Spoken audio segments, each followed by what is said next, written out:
Od ribe v banji do govorečih živali.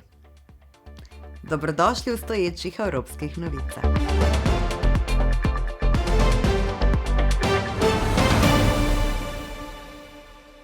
Naše popotovanje se bliža koncu. A še preden ga bo konec, skočimo na Poljsko, ki je znana po mnogih božičnih običajih. Priprave na božič za začetek zahtevajo temeljito čiščenje. Hiša mora biti kot iz škatlice, umiti je treba okna, obrisati prah, omesti pajčevine. Izročilo pravi, da je od tega, kako preživite božični večer, odvisno, kakšno bo prihajajoče leto. Zato se splača biti prijazen. Poljaki imajo navado, da za večerjo pripravijo en stol in en pogrinjak več, kot je povabljenih udeležencev.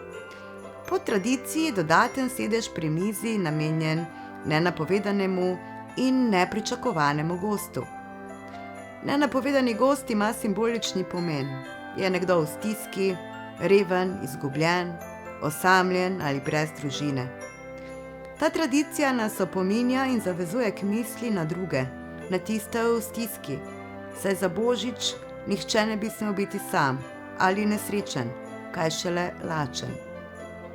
Pod prt položijo nekaj sena v spomin na Kristusovo rojstvo v hlevu. Za večerjo, ki se lahko prične šele potem, ko opazijo prvo zvezdo na nebu, pripravijo 12 jedi. Da hrane prihodnje leto ne bi zmanjkalo. Vsaka jed simbolizira en mesec. In pomembno je, da vsako jed vsaj okusite. Nobena izmed teh jedi pa običajno ni mesna. Pred začetkom večerje si vsi zbrani delijo oblat, ki ga imenujejo oplatek, poseben božični kruh iz moke in vode, običajno pravokotne oblike, od katerega vsak odlomi košček in ga poda naprej.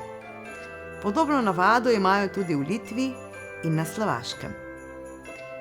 Posebno mesto na večerju pa pripada krapu, ki je glavna jed. Ribe kupijo še žive, nekaj dni pred božičem, iz velike kadi v supermarketu.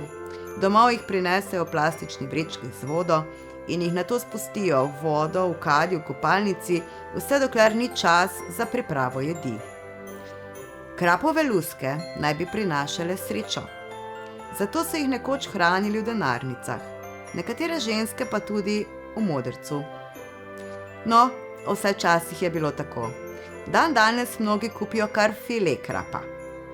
Na božični večer naj bi tudi živali spregovorile. Legenda pravi, da jim je bila ta sposobnost dana, da bi lahko pozdravile Jezusa. Mnogi otroci poskušajo komunicirati z družinskimi hišnimi ljubljenčki, a do zdaj večjega uspeha še ni bilo. Želim vam čarobne praznike in vse dobro v letu, ki prihaja. Predvsem pa lepo se imejte in pazite nase.